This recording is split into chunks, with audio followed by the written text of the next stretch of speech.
What is up, you guys? Today's conversation is a wonderful one that needs to be had because today we're going to talk all about how to interact with those with disabilities. And I have a special guest on today, Gabby Kozinski, who just so happens to be Miss Wheelchair Ohio 2024. So I need you to grab a snack, grab a drink, and come on in and have this conversation and let's talk it up. Hey, you guys, what's up? It is your girl Tam. Welcome back to Talking It Up with Tam. And on today, we have a wonderful guest. But before we jump into our conversation, I'm going to need you guys to do what? Hit all the things. If you're listening on Spotify or if you're watching on YouTube, you need to just hit all the buttons, share, and all of those things because it really helps the algorithm know that you guys like this content. I have the pleasure of speaking with an incredible advocate. Gabby Kozinski, Miss Wheelchair Ohio 2024. Gabby was born with cerebral palsy, and throughout her life, she has been passionate about educating others on how to interact with people with disabilities, specifically children, in a respectful and meaningful way. Through her platform, she is working to break down misconceptions, foster inclusivity, and create a world where people with disabilities are seen, heard, and understood. Today, we'll talk about her journey, her time as Miss Wheelchair Ohio, and the changes she hopes to see in the future. Gabby, welcome to Talking It Up with Tam. It's so great to have you. Thank you, Tam. So You're good so to be here. welcome. Yes, I want to go ahead and jump in, and I want you to tell us a little bit about yourself, where you're from, and what growing up with cerebral palsy was like. What was some of the biggest challenges you faced? So yes, when I grew up in a small town of Bucyrus, Ohio, and when I was 19 days old, I contracted encephalitis and had a really high fever and went into my first ever seizure, which almost cost me my life. But by the grace of God, I am here today telling my story and proof that anything is possible. That's wonderful. So, how was school? What kind of challenges did you face physically or socially? Was it hard to make friends or was it hard to get around school? So I've always been a people person, so making friends was not a hard part, so to say. More like accessibility within the community, because as you well aware, because I had cerebral palsy, I am also incontinent, so not a lot of places growing up I could be out in public long enough to get change. But we are working on that, as well as some businesses did not have ramps or accessibility to get into them due to not getting my wheelchair in places. What was the moment in your life that inspired you to become an advocate? So I've always wanted to change how people interacted with folks with disabilities. Though how I learned about Miss Wheelchair Ohio specifically was actually my state coordinator, Laura Sykes, who was Miss Wheelchair Ohio 2020. She was a guest judge slash mentor for a local disability pageant that I did back in high school for the county board. And she told me that when I was old enough, she wanted to see me compete, and luckily, my first year doing so, I won Miss Wheelchair Ohio. Oh, wow. That is awesome. And it's awesome that your state even already had something set up that you had previous experience participating in. And so what was your experience like winning? How did you feel? Because you said it was your first time running and you won. How did that feel? I could not believe it, because, well, to be frank, it was me and one other lady Mhm. competing.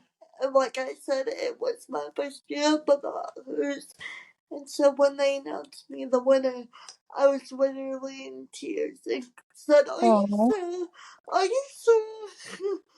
So, what has been some of the rewarding parts of being Miss Wheelchair Ohio? What are some of your most memorable moments, favorite parts of? I loved being in the parades, but the most amazing part is I've always wanted to work with children. So Mhm. because of my title, I got to finally work with children and teach children. I also got to meet with my local government officials. So that was awesome. What do you like specifically about children? You said you brought them up a couple of times and you like working with them. What is the best part about working with kiddos? So I've always said I got treated better by children than I Wow. did adults growing up Hmm. that didn't know me. Wow. Yeah, I tend to find that children are they're just naturally inquisitive and they're just nice, but they're curious too. Have you ever been in a position where a child that may be staring at you or maybe walking towards you and they have a question and then their parent comes and takes I, them away? I was just about to say, so multiple times. I'm glad you brought this up because I was literally just about to say. There have been multiple times where a child has been curious and asked me a question, and the parents are like, no, no, no. Now, I'm not going to be offended at a child that doesn't know better, but someone older, say 13 and above, Hmm. I'm going to be offended. Like, Yeah. you know better. You, and I've always learned that parents are always so surprised when I'm like, it's okay. Yeah. And they're like, oh, you can talk. Yeah, that's Wow. another thing is people automatically assume just because someone has a cerebral palsy or any disability physically means that you have a mental disability too. And Yeah. that's not always the case. Now, some CP folks can walk but not talk. Some can talk and walk, and some can talk but not walk, which is Hmm. my case. Yeah. So disability looks different. Even if you have the same disability as the next person, it's different for everyone. And I always think that it's okay to let the kiddos ask questions. I feel when parents pull them away, it's showing them that it's not okay for them to ask, or maybe it's something Uh-huh. wrong with us if they when they pull them away. Oh no, stop staring at her, don't ask her anything, or don't go Yeah. over to her. I feel like it's better to let them, because I always say it's not really what you ask, it's how you ask. It's always a way to ask a question in a respectful way. And with kids, like you said, you don't take too much offense with them, because a lot of times under a certain age they just don't really know any better. Right. And so that's what I love about your platform, because you're saying that you want to have those conversations with everyone Yes, of all ages. because the children are exposed. And this was like what I used for my state competition was Suika Gupta from 12 Steps to Preschool said when when children are exposed to people with disabilities from a young age, they are more likely to approach us properly as they get older. Right. Yeah. So that's what it's great about the Miss Wheelchair organization, because as title holders, even if you're not the current title holder and you're a past title holder, you have a lot of opportunities to go into different environments, like schools, and speak and or be volunteers at certain events and stuff like that. And it allows the children to be around disabled people in their community, to see us out in the community. And so, and I really applaud you for going out and saying, I'm going to go out for this title, and knowing that that means that you have to go out in the community and sometimes deal with not so nice people, or have certain circumstances were not so pleasant. So are there any moments during your title reign, or even just not even being Miss Wheelchair, just in general, are there any moments that you can think about that were challenging or unexpectedly difficult moments along the way, whether dealing with people or spaces that were not inclusive for you to get in or participate? So I'm gonna say Cedar Point. I have always been able to ride a Ferris wheel, even if Mhm. I know I can't ride any other rides. I have always been able to ride a Ferris wheel. Well, I went to Cedar Point one year, and they wouldn't even let me on the Ferris wheel because it was too much of a liability. Mhm. But honestly, as long as I'm sat beside someone, I would have been fine. And a sense of mistreatment, not so much inclusivity, but mistreatment. I used to work at Walmart as a dog grader for Mhm. 2 years, and I'm always used to people like baby talking me, bending down, Oh, petting, wow. which is part of my platform, by the way, teaching Uh, people not to do that because I don't like that. right.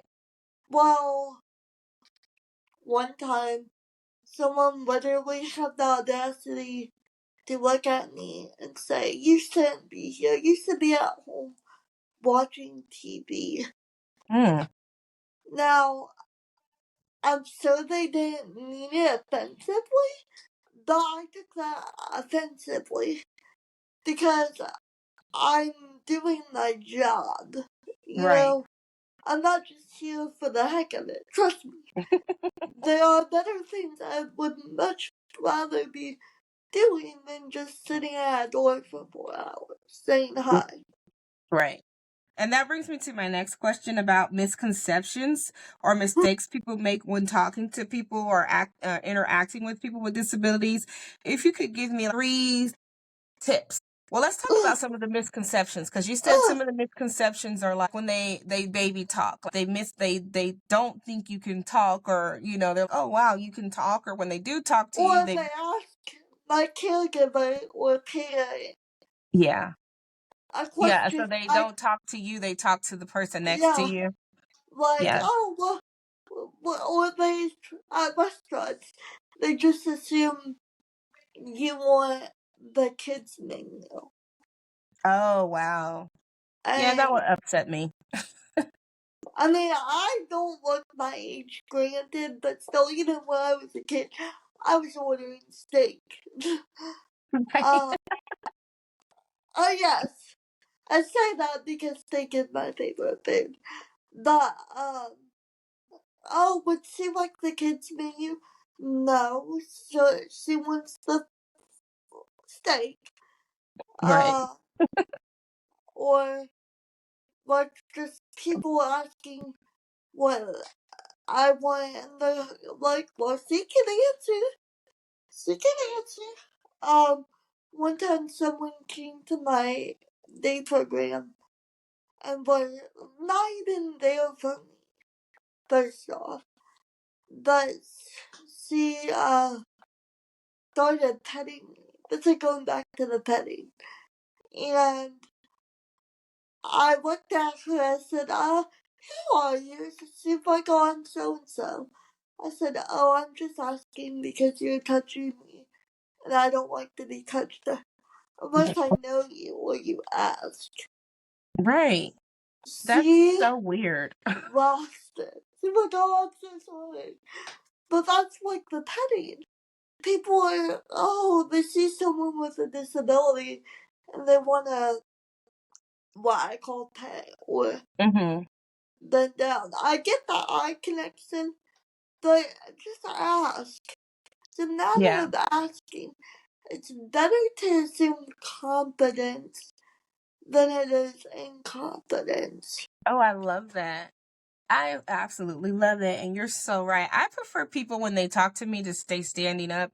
I know that I have to then look up at them, but I just really prefer that. Yes, Me personally, I don't like when people come down and bend down. yes, For me, it feels weird. I know other people with disabilities that are in wheelchairs that they prefer people to come down on their level. I just don't. But like you said, it's okay to ask. And I have had people ask to take pictures and they say, "Do you want me to like? How do you want to do this?" And then I can tell them like, Yeah. "Oh no, you can stand here." Like there was this one guy, he was like 6'7", and I was like, "Do not get on your knees. Like don't do that."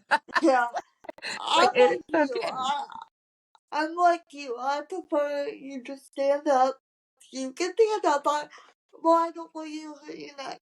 I'm fine. Trust me, I'm fine. Mhm. I Yeah, get other people may prefer the other one, but it's better to ask. right. And I love what you said. And then the petting thing, that is just so weird. And then when you go and you tell people, like you said, you told her, like, "Who are you? Because why are you touching me?" And then for her to have the audacity to get offended, it's like you're literally touching a person. Like that could be considered assault. You don't know me. You're putting your hands on me. Like why are you touching me? It's so weird. And I call the high pitch voice baby voice Hmm. because you know what I'm talking about, the high Yeah, pitch. yeah, Because I know it's your fake voice because you'll do that to me, but then turn around and use your normal voice on someone else. or what if they do the whole, "Oh, bless your heart. Oh, I know it Yes, was so hard for you to get out here. Oh, yes. oh, bless you." And No, it's just like, get away from me. no, it's not hard for me to get out. I like getting out. I would rather be out than at home.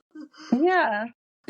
It's just the assumption that our lives are like not worth living because our circumstances are a little bit different than everybody else's, and some are a lot more extenuating circumstances as far as my condition is not like your condition, but then your condition is not like the next person's. But that doesn't mean that we don't want to go to the movies or to dinner or to a theater dinner or to go watch an ice skating match or whatever the case is. But people just or to assume that the people that are with us are saints. They're, Like, "Oh, you're so awesome for bringing them out." Like, what? yeah, It's like, funny. and people are always shocked when they find out I can talk. Now, the people that know me know, oh, she can talk. She'll talk Right. to you, yeah, I don't think you would. But people are always just so shocked. That's crazy.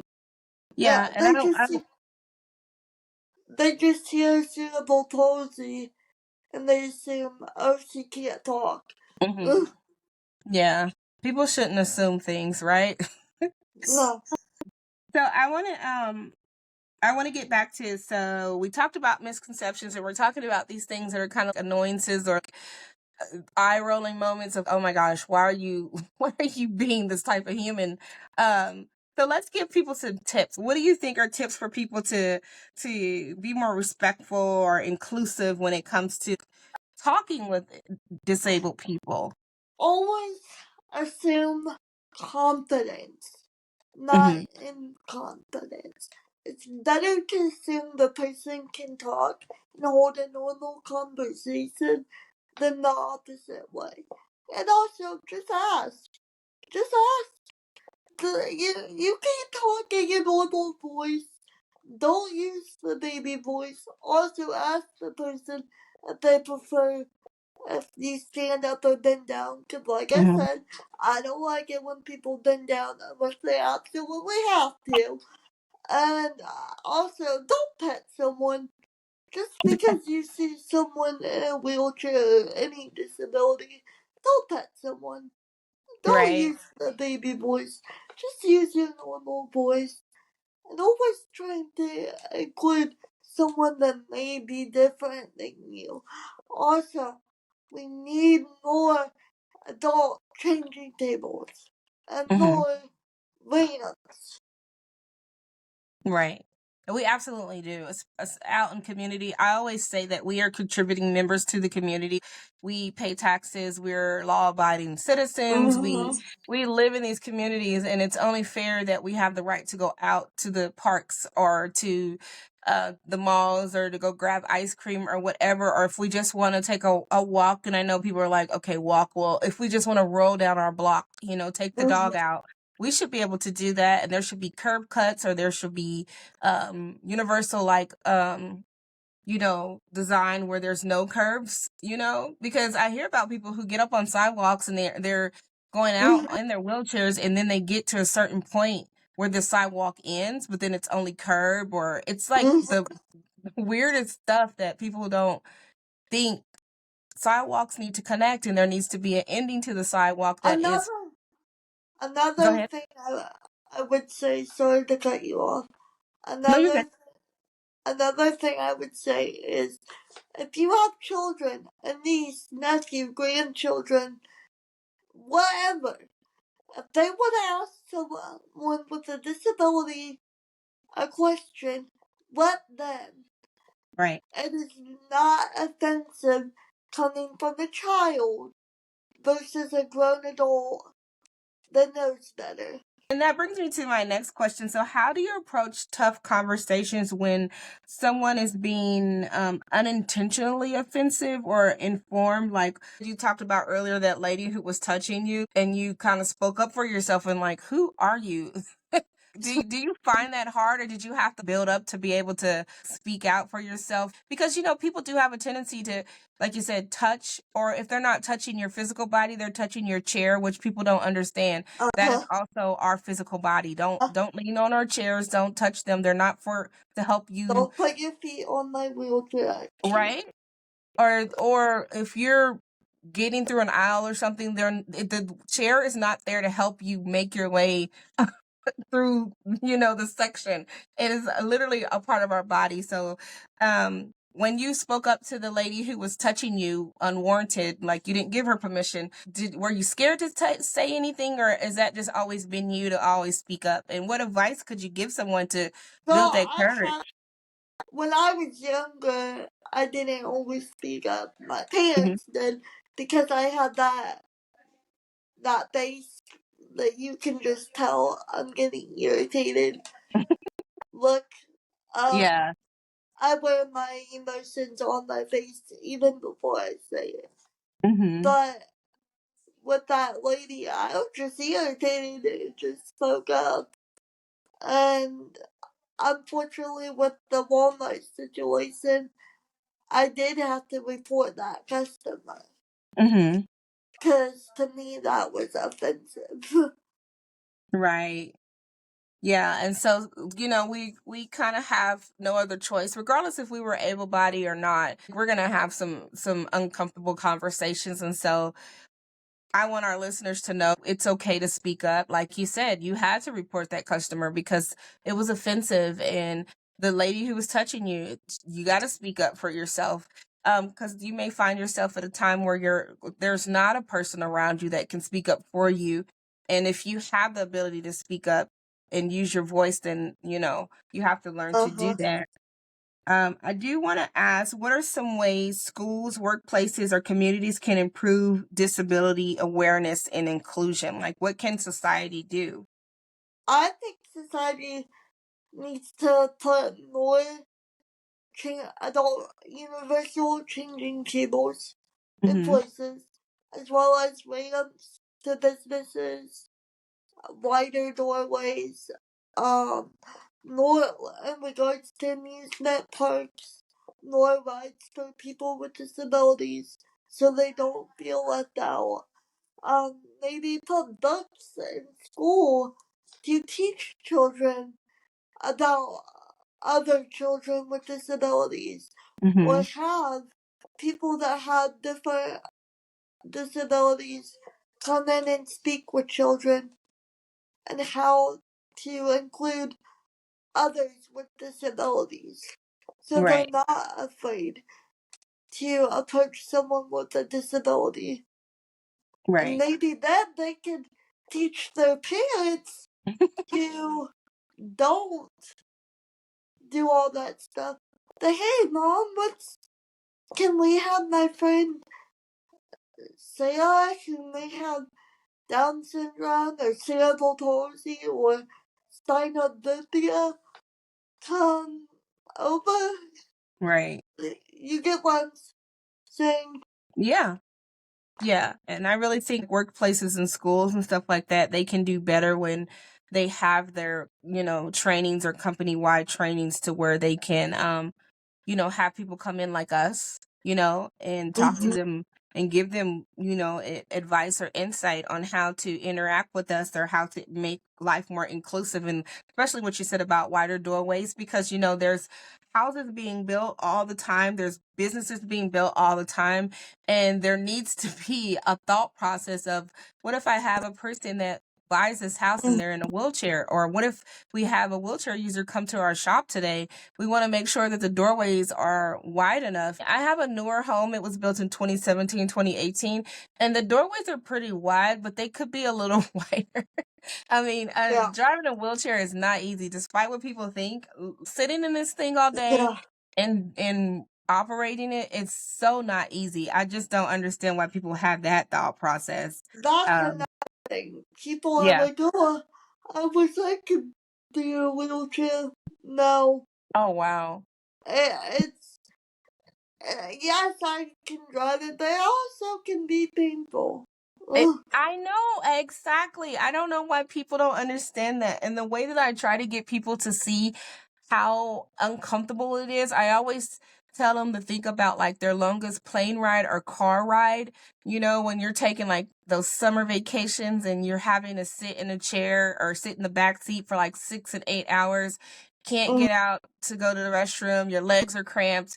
And it's like, just imagine that times 10, because, that's just a piece of it. And then it's like, but then doing it every day. So sometimes it's like, I even dread getting out of the bed to have to get in my chair because I don't like having to sit in the chair. But those are like my only two options. When I'm home, I try to not be in the wheelchair unless I can do. And so I'm either in my bed. Of course, I'm in it now because I'm talking to you. But I do have a recliner that I like to sit in because it's comfortable. Talk about your future goals, because you just handed over the title for Miss Wheelchair Ohio. So how was that experience for the competition? All those girls, if they would have ran against me, I wouldn't have made my title. So I'm glad that I ran what I did, but it was a bittersweet moment. But I did tell my state coordinator that I wanted to help with the organization. And what I'm about to tell you, if you got tips for this, please let me know. I want to start, so you can guess what I'm about to say, because I'm pretty sure I asked you. Yeah. You know where I'm going. But I want to start a wellness program for our state organization, because I feel like as a little girl, I always wanted to do stuff like this. And so I feel like if our organization had a state program for little misses, more children would be so excited and willing to do this. So if you got any ideas on how I can do fundraising to start this up, please let me know, because I'm determined to start one for my state.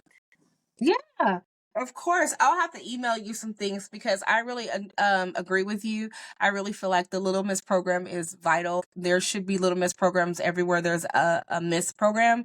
There should be a Little Miss or a Junior Miss or something for the younger girls, because there are girls out here who either born with a disability or that injured in an accident, and now their lives are different from everyone else's. But that for us as adult women, when we came into the organization and you build these friendships and you find this wonderful organization with resources and all of those different things, little girls can utilize those things too. So I am so happy that you have the, the mindset that you want to give back to the organization and you want to improve and raise the bar for your platform or for the organization in Ohio. That's wonderful. So I will definitely email you some things, and if I can be of any help to help you get that set up, I will definitely be on your side.